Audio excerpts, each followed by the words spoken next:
जय हिंद दोस्तों, कैसे आप सभी। आशा करता हूँ ठीक होंगे। मैं अंकित उपाध्याय आपका अपने चैनल हे राम विद्या मंदिर पर आपका स्वागत करता हूँ। जैसा कि आप जानते हैं सीटेट 2023 का नोटिफिकेशन दिसंबर वाला आने वाला है। ठीक है, तो ये कब तक नोटिफिकेशन आएगा इसके बारे में मैं आपको बताऊंगा। इसका एग्जाम कब से हो सकता है, फॉर्म कब से कब तक चलेंगे, ठीक है, और कितना टाइम हम लोग को मिलेगा, ये सारी चीज़ें मैं आपको बताऊंगा। और बीपीएससी में जो आप जानते हैं जूनियर की वैकेंसी आने वाली है, ठीक है, उसमें लिए पेपर 1 मांगा जाएगा कि पेपर 2 मांगा जाएगा, और पेपर 2 में भी मेल्स के लिए कितना चाहिए और फीमेल्स के लिए कितना चाहिए, ये भी चीज़ें मैं आपको बताऊंगा। और बीपीएससी 6 to 8 में क्या सीटेट अपीयरिंग को मौका मिलेगा, ठीक है, तो ये सारी चीज़ों पे हम बात करेंगे। तो चलिए वीडियो को शुरू करते हैं। वीडियो शुरू करने से पहले मैं आपको बता दूं, अगर आप हमारे चैनल पे पहली बार आए हैं तो प्लीज़ चैनल को लाइक शेयर एंड सब्सक्राइब कीजिएगा। इस चैनल पे मैं आपको बता देता हूं बीपीएससी और टीचिंग से रिलेटेड आप जितनी भी इन्फॉर्मेशन रहेगी वो सारी इन्फॉर्मेशन सिर्फ आपको इसी चैनल पर सबसे पहले अपडेट कर दी जाएगी। तो आप इस चैनल को मेक श्योर सब्सक्राइब कर लिए होंगे। तो चलिए यहाँ पे देखते हैं कि सीटेट का नोटिफिकेशन कब तक आएगा। जैसा आप जानते हैं एनसीटीई की गाइडलाइन है कि 2 बार साल में सीबीएसई कंडक्ट कराएगी, ठीक है, सीटेट को 2 बार, ठीक है, एक जुलाई वाला आता है, ठीक है, एक दिसंबर वाला आता है, ठीक है, 6-6 महीने में आता है। मैं आपको बता देता हूँ कि जो दिसंबर वाला, जैसा कि आप जानते हैं ऑफलाइन पेपर होने वाला है, एक ही दिन में पेपर पूरा खत्म हो जाता है, ठीक है। तो मैं आपको बता देता हूँ ये जो है आपका नोटिफिकेशन ये 10 नवंबर से 15 नवंबर के बीच आपको देखने को मिल जाएगा। और इसका फॉर्म आप जानते हैं कि 1 महीना चलता है लगभग। ये कब तक चलेगा समझ जाइए कि 20 दिसंबर तक, मान लीजिए इतना चलेगा, 20 दिसंबर के आसपास ये चलने वाला है, ठीक है। तो चलिए यहाँ पे देख लेते हैं कि सीटेट का एग्जाम कब होगा। मैं बता देता हूँ, जैसे दिसंबर तक, मान लीजिए कि 15 से 20 दिसंबर तक आपका, ठीक है, फॉर्म ही फिल हो जाएगा। तो यहाँ पे एग्जाम लगभग 2 महीने बाद इसका होता है, ठीक है। अब तक का जो इसका सिनेरियो रहा है वो यही रहा है कि 2 महीने के बाद इसका एग्जाम होता है। तो लगभग मैं आपको बता देता हूँ कि आपका एग्जाम जो है फरवरी में ही होगा, ठीक है, फरवरी में आपका एग्जाम होगा। एक ही दिन में एग्जाम होना है, तो बहुत ही जल्दी ये एग्जाम करवा लेते हैं, ठीक है।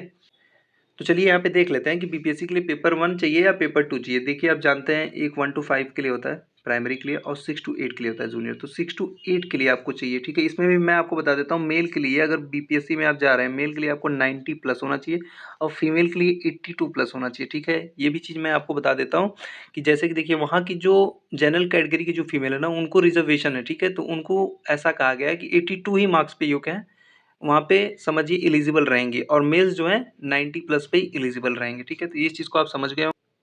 तो आप लोग को बीपीएससी का जो जूनियर की वैकेंसी आ रही है 31,000, उसमें आपको फीमेल्स जो है उनकी 82 रहनी चाहिए और मेल्स की जो है 90 प्लस रहनी चाहिए जूनियर में, ठीक है, 6 to 8 वाले में, पेपर 2 में।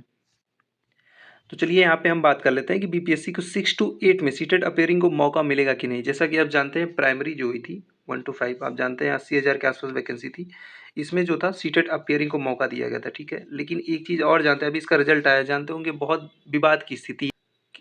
आप देख रहे होंगे कि जो सीटेट अपीयरिंग है ना, उनका भी रिजल्ट जारी कर दिया गया है, ठीक है। वो पास भी नहीं है तब भी जारी कर दिया है। उन्हें जो है काउंसलिंग के दौरान बताया जा रहा है कि हटाया जाएगा। आप जानते हैं सीटेट अपीयरिंग को लेकर भी बहुत ज़्यादा दिक्कत हुई थी, ठीक है। तो इसमें मैं आपको बता देता हूँ कि जैसे कि ये देखिए वैकेंसी जो आई थी बीपीएससी वाली जो आई है, ठीक है, वो देखिए 3 नवंबर से उसके फॉर्म है और लगभग जानते हैं 14 नवंबर तक चलेगा, और एग्ज़ाम डेट भी आ गई 7 दिसंबर। तो ये बताइए अगर इसके बीच, ठीक है, अगर आ जाता है आपका नोटिफिकेशन, ठीक है, इसका नोटिफिकेशन अगर 15 नवंबर के बाद, अगर देख लीजिए 10 से 15 नवंबर के बीच आने के चांसेस हैं इसके, ठीक है। लेकिन अगर 14 नवंबर के बाद इसका फॉर्म आता है सीटेट का, ठीक है, नोटिफिकेशन आता है, तो कोई चांस नहीं है कि हमको इसमें मिलेगा, क्योंकि बीपीएससी फिर दोबारा विंडो ओपन नहीं करेगी।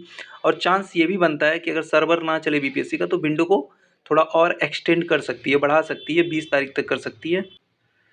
तो इस टाइप से मैं आपको बता देता हूँ कि देखिए 50-50 का चांस बन रहा है, ठीक है। सीटेट अपीयरिंग को मौका मिल सकता है कि नहीं मिलेगा, ये आपको 3 तारीख को पता ये 3 तारीख को जैसे नोटिफिकेशन आएगा ना, मैं आपको बता दूंगा तुरंत, ठीक है। तो यहाँ पे मैंने आपको सारी चीज़ें बता दी। सीटेट का नोटिफिकेशन आपको 10 से 15 नवंबर के बीच देखने को मिलेगा। एग्जाम आपका फरवरी स्टार्टिंग में ही होगा, अगर बहुत जल्दी करते हैं जनवरी लास्ट में हो जाएगा, ठीक है। बीपीएससी के लिए पेपर 2 जरूरी है, मेल्स के लिए 90 प्लस, फीमेल्स के लिए 82 प्लस, ठीक है। अब बीपीएससी में 6 to 8 में सीटेट अपीयरिंग को ये देखिए 50-50 चांस है, मैंने ये भी चीज़ आपको बता दी। आशा करता हूँ जानकारी आपको अच्छी लगी होगी। अगर जानकारी अच्छी लगी तो प्लीज़ चैनल को लाइक शेयर एंड सब्सक्राइब कीजिएगा। Thank you.